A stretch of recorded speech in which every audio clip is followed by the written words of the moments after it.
أعوذ بالله من الشيطان الرجيم بسم الله الرحمن الرحيم اللهم صل على سيدنا مولانا محمد معدن الجود والكرم وعلي وصحبه وبارك وسلم أما بعد أعوذ بالله من الشيطان الرجيم الصلاة والسلام عليك يا سيدي يا رسول الله وعلى آلك وأصحابك يا حبيب الله.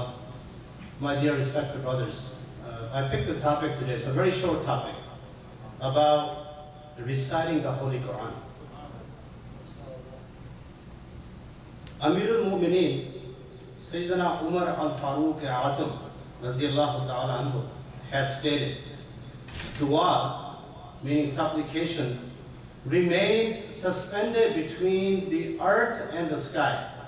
Nothing from it rises until you recite Salatul Nabi Sallallahu Alaihi Wasallam.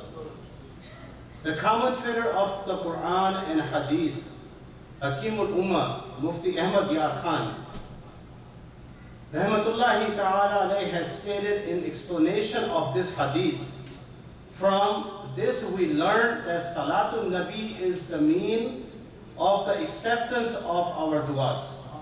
And it is a fact, the means for the supplications to be presented in the court of Allah Mighty. Sallu ala al-Habib, sallallahu ala Muhammad wa ala alihi wa sahbihi wa barik wa sallam. It is reported from Sayyidina Mehfil bin Yasar radiyallahu ta'ala anhu that the merciful Prophet sallallahu ta'ala alayhi wa sallam has stated, whoever recites A'udhu billahi as-Sami'ul Alim minash shaitanir rajim 3 times along with the last 3 verses of Surah Al-Hashr in the morning, Allah Azza wa Jal deputes 70,000 angels for him, who ask mercy for him until the evening. And if he dies during that day, he will be counted like he died in the way of Allah subhanahu wa ta'ala. If the same is recited in the evening, it will bear the same virtue until the morning. The last 3 verses of Surah Al-Hashr. Huwallahu allazi la ilaha illa huwal alimul ghaibi wa shahadati huwa rahmanur rahim. Huwallahu allazi la ilaha illa huwal malikul quddus salam mul mu'minul muhayminul azizul jabbarul mutakabbir. Subhanallahi amma yushrikun. Huwallahu al-khaliqul bari'ul musawwiru lahu al-asma'ul husna yusabbihu lahu ma fis samawati wal ardi wa huwal azizul hakim. My dear respected brothers, it is reported from Sayyidina Nu'man bin Bashir raziyallahu ta'ala anhu that the noble Prophet sallallahu alayhi wasallam has stated, 2,000 years before the creation of earth and the skies, Allah Azza wa Jal wrote a book, and then from this He revealed the last verse of Surah Al-Baqarah. Shaitan will never come close to the home in which these 2 verses will reside for 3 nights. It is reported from Sayyidina Abu Zar Raziyallahu ta'ala anhu that the beloved and blessed Prophet sallallahu ta'ala alayhi wa sallam has stated, the final 2 verses of Surah Al-Baqarah are from the treasure of Allah Azza wa Jal, which is beneath the divine throne, meaning underneath the arsh. Allah Azza wa Jal gave me with these 2 verses, learn these and teach them to your women. And these are mercy nearest to Allah Azza wa Jal, and make dua, meaning supplication. It is reported from Sayyidina Abu Mas'ud that the mercy of the universe, the Holy Prophet sallallahu ta'ala alayhi wa sallam, has stated, whoever recites the last 2 verses of Surah Al-Baqarah at night, these will sufficient for him. My dear respected brothers, these 2 verses of Surah Al-Baqarah being sufficient mean that the recitation of these verses will be equivalent to his spending the night in the worship of these, will protect him from shaitan during the night. According to one reference, they will protect him from climates which might descend during the night. It is mentioned in a hadith that amongst all the verses of the glorious Quran, this verse, Ayatul Kursi, is one of the best and excellent.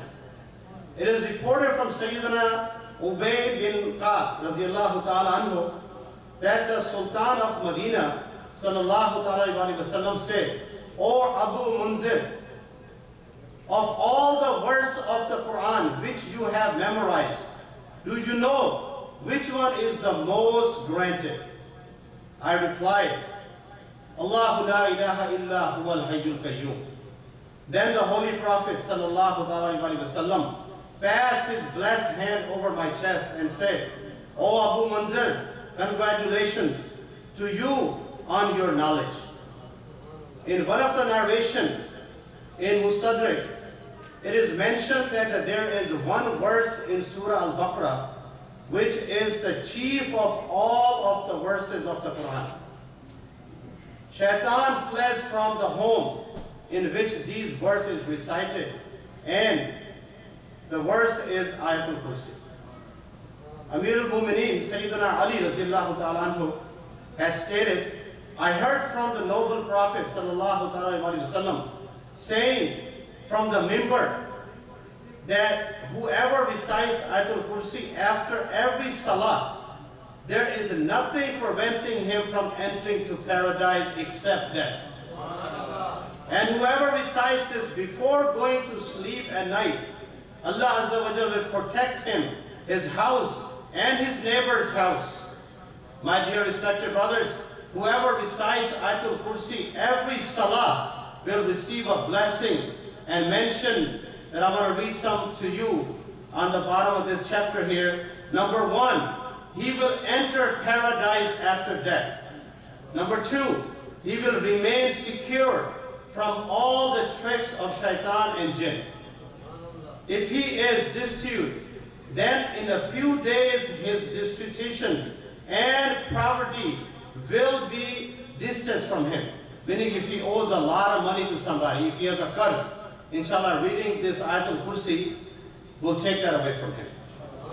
Whoever recites Ayatul Kursi and the two subsequent verses up to Khalidun, in the morning, in the evening, and when laying down on his bed, he will be protected from death, drowning, and burning, inshallah.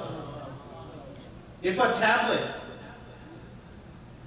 inscribed with Ayatul Kursi is hanged at some house on a high place, then inshallah Azza wa Jal, there will never be a shortage of food in that house. In fact, there will be more blessing and increases in sustenance, and thieves will never be able to enter that house.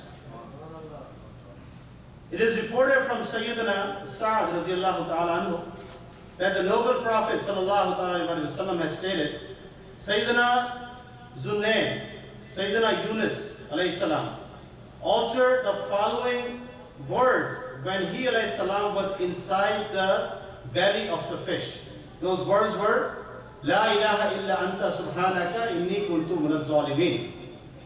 Translation from Kanzul Iman, there is none worthy of worship but you. Purity from all shortcoming is to you. Undoubtedly, I am wrong, or I did wrong. Therefore, whoever supplicates with these words for any problems, for any purpose, Allah Azza wa Jalla will accept his supplication. It is reported from Sayyidina Anas radiyallahu ta'ala anhu that the beloved and blessed Prophet sallallahu ta'ala alayhi wa sallam has stated, if you recite Surah Al-Fatiha and Qul Huwallahu Ahad, the entire surah, when you get into the bed, you will be secure from everything except death. It is reported from Sayyidina Arbad bin Sariya radiyallahu ta'ala anhu that the Prophet of Rahman, the ancestor of Ummah, the owner of Jannah sallallahu ta'ala alayhi wa sallam, used to recite mustahabat. And he sallallahu alaihi wasallam would say that there is a verse among these which is better than 1,000 verses. My dear respected brothers, may Allah give us tawfiq to read Quran every night. Like I mentioned, that we have to inshallah practice this every night before we go to sleep, so we can stay away from all these bad happenings. May Allah bless us all.